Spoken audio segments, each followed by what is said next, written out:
Good good morning students. हमने last class में क्या पढ़े थे? Evidences of evolution. उसमें हमने पहला पढ़े थे मॉर्फोलॉजिकल एविडेंस पढ़े थे, जिसमें हमने क्या देखे थे मॉर्फोलॉजिकल एविडेंस में कि जो एनिमल है, प्लांट है, उनका स्ट्रक्चर कैसा है, यानी एनिमल का जो फेस है उसके फेस का डिजाइन कैसा है, नोज कहाँ पर है, सभी में हमको कैसे सिमिलरिटीज मिली थी। आपकी बुक में जो फोटो दी गई है उसमें हमको सिमिलरिटीज दिखी थी। तो ये मॉर्फोलॉजिकल एविडेंस है। दूसरा है प्लांट की जो मार्जिन है, हमने वो मार्जिन देखे थे कि किस टाइप से मार्जिन है, फ्रूट कैसे लटका हुआ रहता है, किस यानी फ्रूट का शेप कैसा है, ये सभी मॉर्फोलॉजिकल एविडेंस में आते हैं। नेक्स्ट था anatomical evidence. Anatomy means internal, यानी जो बोन्स होते हैं हमारे, यानी बोन का जो डिजाइन होता है। आपके बुक में एनाटॉमिकल जो एविडेंस है उसमें दिया हुआ है ह्यूमन हैंड दिया है, कैट्स फॉरेज दिया है, पेटिगम ऑफ बैट का दिया है, फ्लिपर ऑफ वेल का दिया हुआ है कि उनका जो हैंड में जो बोन्स है वो किस टाइप से है। सभी को हम अलग अलग यानी अलग अलग नाम से जानते हैं, लेकिन उनके जो स्ट्रक्चर है वो कैसे है, सिमिलरिटीज, उनमें हमको सिमिलरिटीज दिखी उनके बोन के डिजाइन में। ठीक है, तो ये कौन से इसमें आता है, एनाटॉमिकल एविडेंस। दूसरा है वेस्टिजिनियल ऑर्गन। अब वेस्टिजिनियल ऑर्गन में हमने ये पढ़े थे कि ऐसे ऑर्गन, यानी हमारे बॉडी के ऐसे इंटरनल और एक्सटर्नल ऑर्गन जिसको हम यूज करते हैं तो वो क्या होता है, वो यानी एक्टिव रहता है, अगर हम यूज नहीं करते तो इनएक्टिव रहता है। तो ये क्या है, वेस्टिजिनियल ऑर्गन। उसके बाद में है प्लेंटोलॉजिकल एविडेंस, जो अब हम पढ़ने वाले हैं। अ क्वेश्चन में arise in your mind what which organism existed millions of year ago, यानी बहुत यानी हजारों साल, बिलियन साल पहले जो एनिमल्स थे वो कैसे रहे होंगे, हम कैसे बता सकते हैं कि वो ऐसे ही थे, किसके आधार पर बता सकते हैं, ये हमारे माइंड में चलता है। Then how can tell this, now this secret has been hidden in earth, यानी ये जितने भी सीक्रेट्स हैं ये कहाँ पर छुपे हैं, अर्थ में, यानी अर्थ में छुपे हैं। इसका मतलब क्या है कि जो पहले जो एनिमल्स थे वो कहीं ना कहीं दबे, उनकी कुछ स्ट्रक्चर, कुछ अवशेष पाए गए। Then large number of organisms get buried due to disaster like the flood, earthquake, volcano etc. यानी इन सभी के वजह से, यानी कुछ डिजास्टर की वजह से, इन सभी की वजह से क्या हुआ कि जो एनिमल्स है वो क्या हुए, एग्जिस्ट होते गए, उनकी प्रजाति खत्म होते गई। Then and impressions of such organism remain preserved underground, और इन कारणों से, फॉर एग्जाम्पल अर्थक्वेक, यानी अर्थक्वेक हुआ तो अर्थक्वेक में क्या होता है कि जो जमीन के ऊपर जो चीज होती है, जो भी एनिमल्स थे वो नीचे दब गए। अब जब वो दब गए तो वहां पर क्या हुआ, एक प्रेशर क्रिएट हुआ, प्रेशर क्रिएट होकर वहां पे एक चट्टान जो है उसमें वो दब गया, और उसके जो अवशेष थे उसका एक डिजाइन बन गया पर्टिकुलर एक चट्टान के ऊपर, जिसको हम क्या बोलते हैं, fossils. This called as the fossils, और इसी को क्या बोला जाता है, fossils. Study of the fossils is an important aspect of the study of evolution, यानी जो स्टडी इवोल्यूशन की जो मेन स्टडी है वो फॉसिल्स के ऊपर ही होती है कि फॉसिल्स जैसे मिले, यानी फॉसिल्स मीन्स क्या, उनके जो अवशेष है, उनके जो चट्टान है उसके ऊपर उसकी डिजाइन बनना। फॉर एग्जांपल ड्रैगन का डिजाइन बना तो हमको पता चला कि इस टाइप से भी कोई डायनासोर्स हुआ करते थे जिसको हम ड्रैगन बोलते हैं, जो आग उगलते थे। ये यानी जो साइंटिस्ट है इन आधारों पे बताते हैं कि पहले ऐसे जीव हमारे धरती पे रह चुके हैं जो अभी एग्जिस्ट हो गए हैं। देन नेक्स्ट देखिए, carbon consumption of animal and plant stop after death and since then only the decaying process of C14 occur continuously। अब देखो यहाँ पे कुछ कार्बन कंजप्शंस है, यानी कार्बन कंजप्शन। अब हम सभी को पता है, मैंने आपको लास्ट ईयर भी पढ़ाई थी कि जो बॉडी होती है यानी जो एनिमल्स की है या प्लांट की है, ये बॉडी सभी कार्बन से बने हुए है, ठीक है। यानी हम अगर जिंदा है तब भी हमारे बॉडी कार्बन, हमारे बॉडी में कार्बन है, अगर हम मर भी जाते तब भी हमारे बॉडी में क्या रहता है, कार्बन। तो ये जो कार्बन है ये क्या होता है, उसमें कुछ चेंजेस आता है। अब चेंजेस आता है यानी डिस्ट्रॉय, जैसे ही डिस्ट्रॉय हो जाता है उसके बाद में चेंजेस आता है, तो इसी को हम कार्बन कंजप्शन बोलते हैं। इसमें C14 ऑकर कंटिन्यूअसली, यानी जो C14 यानी कार्बन 14 है, ये कंटिन्यूअसली क्या होते रहता है, उसमें डिकेइंग प्रोसेस होते रहती है continuously. In case of dead body of plant and animal, instead of remain constant, the ratio between C14 and C12 change continuously as the C12 is non-radioactive। यानी जो C14 है वो क्या है, रेडियो एक्टिव है, लेकिन जो C12 है वो नॉन रेडियो एक्टिव है। इसका मैं रेशियो भी आपको बताऊंगी। The time pass since the death of the plant and animal can be calculate by the measuring the radio active of C14 and the ratio of C14 to C12 present in their body। यानी जो C14 है और C12 है, इनका एक ratio होता है जो कंटिन्यूअसली प्लांट और जो एनिमल्स है उनकी बॉडी में जो C14 है वो कंटिन्यूअसली चेंज होते रहता है, लेकिन जो C12 है वो कभी भी चेंज नहीं होता। That this is called carbon dating method, और इसी को क्या बोला गया है, carbon dating method. This is use in the paleontological and the anthropology for determine the age of human fossils and the manuscript. यानी जितने भी अवशेष जो मिलते हैं, फॉर एग्जाम्पल ह्यूमन बीइंग के जो स्केलेटन्स मिलते हैं, तो वो कब के हैं, यानी उनके ये जो कार्बन डेटिंग मेथड है, इसी से जैसे आप CID देखते हो, ठीक है, तो उसमें कोई डेड बॉडी मिलती है जो जमीन में गड़ी हुई होती है, तो फिर उसके एज का पता लगाया जाता है और उसकी मृत्यु कब हुई थी वो भी पता लगाया जाता है फॉरेंसिक रिपोर्ट में। तो वो इसी आधार पे लगाया जाता है, एक रेशो क्रिएट निकाला जाता है, और उस रेशो के आधार पर जो कार्बन डेटिंग मेथड है इसको अपनाकर फिर उसके एज और उसकी कब मृत्यु हुई वो पता लगाया जाता है फॉरेंसिक रिपोर्ट में।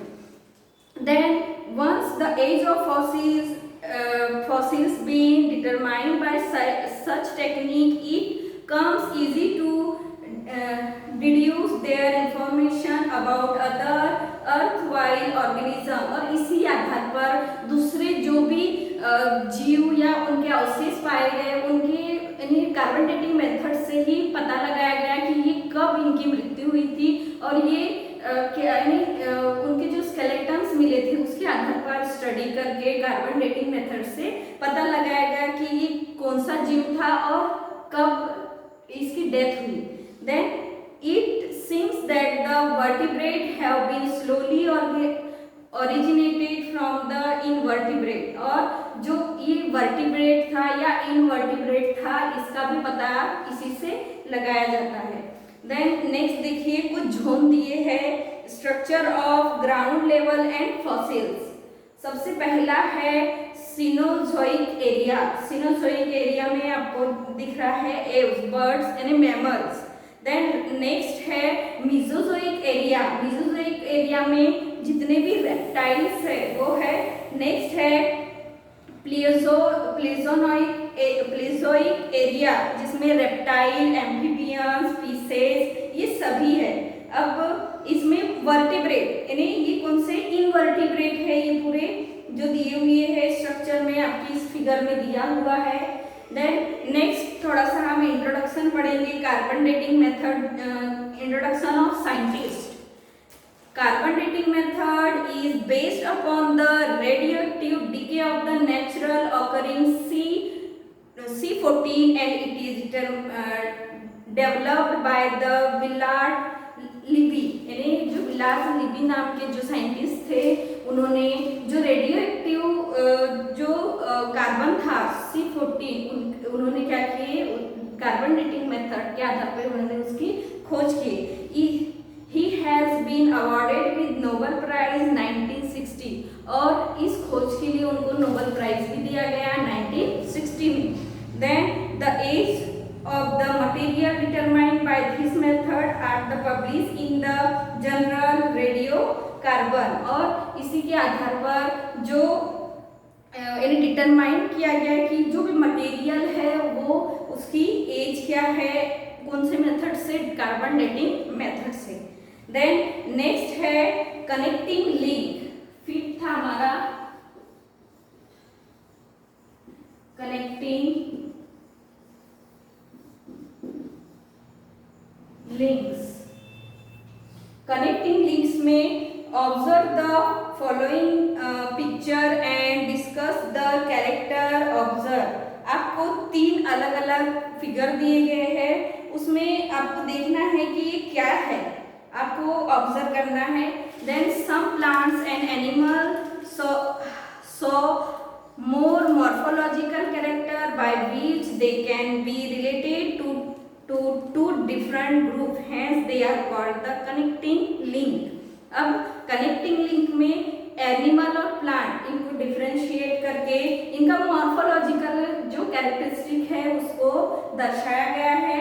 Then for example peripatus character like the segmented body. Segmented body means उसको हम बीच में से सेगमेंट करें तो क्या हो जाएगा, वो 2 भागों में, बराबर 2 भागों में क्या हो जाएगा, बढ़ जाएगा। Thin cuticle and the parapodia like organs are present। Similarly, these animals shows tracheal respiration and open circulatory system similar to arthropoda। Arthropoda में क्या होता है, जो एनिमल्स होते हैं वो ब्रीथ करते हैं अपनी स्किन से भी, तो ये जो पेरिपेटस है ये भी अपनी स्किन से क्या करता है, ब्रीथ करता है। Then this indicate that the peripetus is connecting link between the annelida and arthropoda। यानी वो अपने नॉस्ट्रिल से भी सांस ले सकता है और अपनी स्किन से भी सांस ले सकता है, तो हम उस समय इसको बोलेंगे कि ये कनेक्टिंग लिंक है। जो फाइलम है एनिलिडा और आर्थ्रोपोडा, इन दोनों से वो कनेक्टेड है peripatus. Then similarly duck bite platypus lays egg like the reptile but shows the relationship between the mammal to present the mammary gland and hairs। अब देखिए नेक्स्ट है प्लेटिपस। प्लेटिपस एक ऐसा एनिमल है जो एग लेइंग करता है but उसके बॉडी में मेमरी ग्लैंड होता है, इट मींस मिल्क सीक्रेट होता है जो अपने बच्चों को फीडिंग भी कराता है। मीन्स जो मैमल्स होते हैं, हमने आज तक देखिए कि जो मैमल्स है जो बेबी को बर्थ करते हैं और अपने बेबी को दूध पिलाते हैं तो हम उसको मैमल्स बोलते हैं। बट जो प्लेटिपस है ये एग लेइंग करता है और मैमल की तरह फीडिंग भी कराता है, मेमरी ग्लैंड प्रेजेंट होता है। देन नेक्स्ट है lung fish perform the respiration with lungs respective of being the fish। These examples indicate that mammals are evolved from reptiles and amphibians from the fishes। यानी ये indicate कराता है कि जो mammal है वो रेप्टाइल और एम्फीबियन यानी ये हम उस फिश में देख सकते हैं। Then next observe and discuss, ठीक है। तो आपको कुछ ऑब्जर्व हो रहा है फिगर 1, 2 और 3 में। ये जो आपको दिख रहे हैं ये क्या है, एम्ब्रियोनिक सेक है। Carefully observe the stage of embryonic develop of some animal shows in figure 1.10। आप सभी को 1.10 में देखना है कि इसमें क्या दिखाई दे रहा है फिगर 1, 2 और 3 में।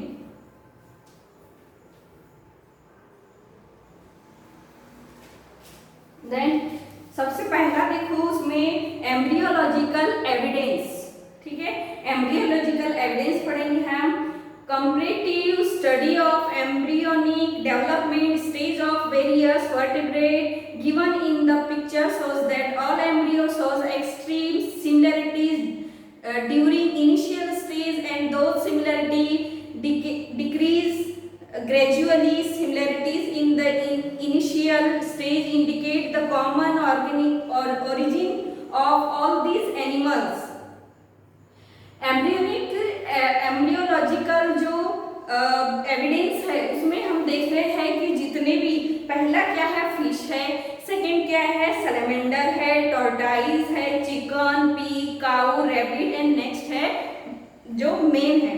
लेकिन जो एम्ब्रियोनिक ये जो स्टेज है ये कैसे दिख रहे हैं हमको? सेम दिख रहे हैं, कहीं ना कहीं मिलता जुलता दिख रहा है, सेम दिख रहा है। यानी इसका मतलब क्या है कि ये क्या है, इन्हें जो वर्टिब्रेट, इन्हें ये सभी क्या है, वर्टिब्रेट। एम्ब्रियो क्या होता है, जब स्पर्म और ओवम का फर्टिलाइज होता है वो झाइगोट में चेंज होता है। झाइगोट क्या कैसा रहता है, 2 सेल से बना हुआ रहता है, फिर वो बहुत सारे सेल में डेवलप होता है और फिर उसमें से धीरे धीरे जो जीव है उसके जो भी ऑर्गन्स है इंटरनल और एक्सटर्नल और डेवलप होना शुरू होता है, उसको हम एम्ब्रियोलॉजिकल स्टेज बोलते हैं, एम्ब्रियोलॉजिकल डेवलपमेंट बोलते हैं। तो उसी के आधार पर ये एविडेंस लिया गया है कि ये जो भी हमने देखे, यहाँ पे फिश देखे, सैलमेंडर देखे, टॉर्टाइज देखी, ये वर्टिब्रेट है और वर्टिब्रेट में जो एम्ब्रियोनिक स्टेज है डेवलप होने का वो कैसा दिख रहा है हमको? सेम दिख रहा है। देन सबसे पहला है Darwin's theory of natural selection.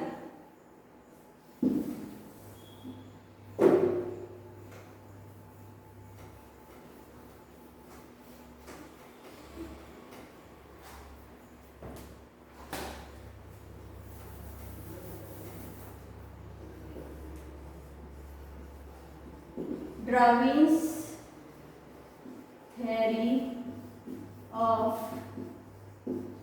natural selection।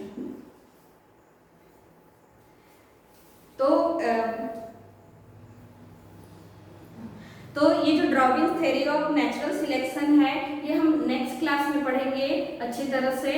और आपको फिर से ये जो डायग्राम है structure of ground level and fossils, ये आपको ड्रॉ करना है आपके कॉपी में।